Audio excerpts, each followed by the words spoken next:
Todos queremos vivir en paz, pero ¿cuál o cómo es esa paz en la que queremos vivir? ¿Sabemos o estamos claros qué significa estar o vivir en paz? La paz puede tener un significado tanto individual como colectivo, un estado de bienestar personal o grupal, donde hay ausencia de conflictos y adversidades.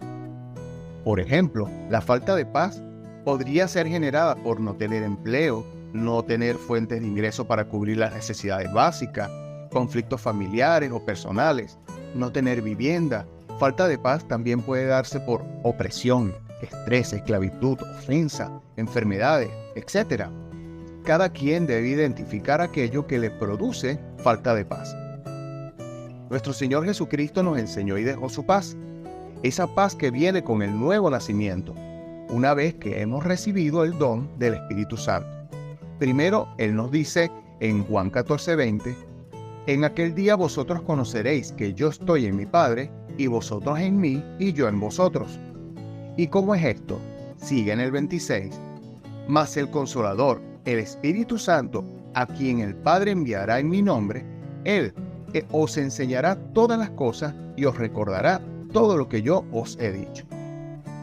Y sigue en el 27, la paz os dejo, mi paz os doy. Yo no os la doy como el mundo la da. No se turbe o confunda vuestro corazón, ni tenga miedo.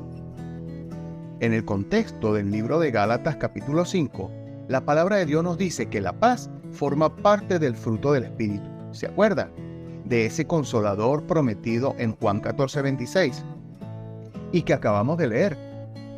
Y en ese mismo contexto también nos dice que para poder evidenciar paz en nuestras vidas, primero debemos renunciar a las obras de la carne, tales como adulterio, fornicación, inmundicia, lascivia, idolatría, hechicerías, enemistades, pleitos, celos, iras, contiendas, disensiones, herejías, envidias, homicidios, borracheras, orgías y cosas semejantes a estas. Y esto solo se puede lograr sí o sí vivimos y andamos por el Espíritu, el cual nos fue dado por Dios por medio de nuestro Señor Jesucristo cuando creímos y renacimos en su nombre.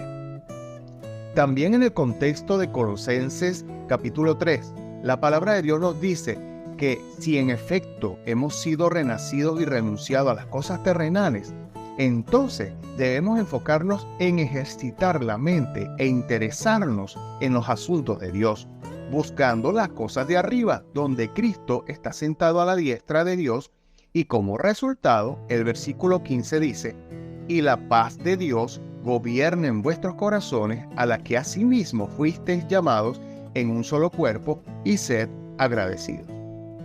Así es, esta paz no es solo algo que se vive y disfruta de manera individual y personal, sino que debemos compartirla con el resto del cuerpo de Cristo, nuestros hermanos en la común fe.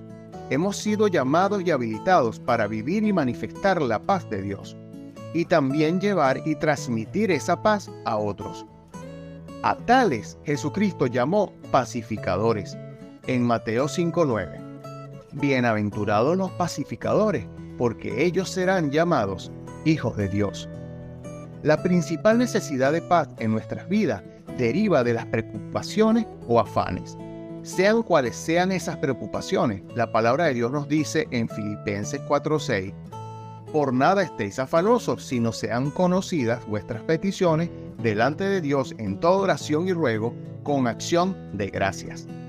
En el mismo versículo nos está diciendo cómo hacer para alcanzar esa paz, con oración, petición y ruego, y con agradecimiento, y en el versículo siguiente nos dice el resultado de tales acciones.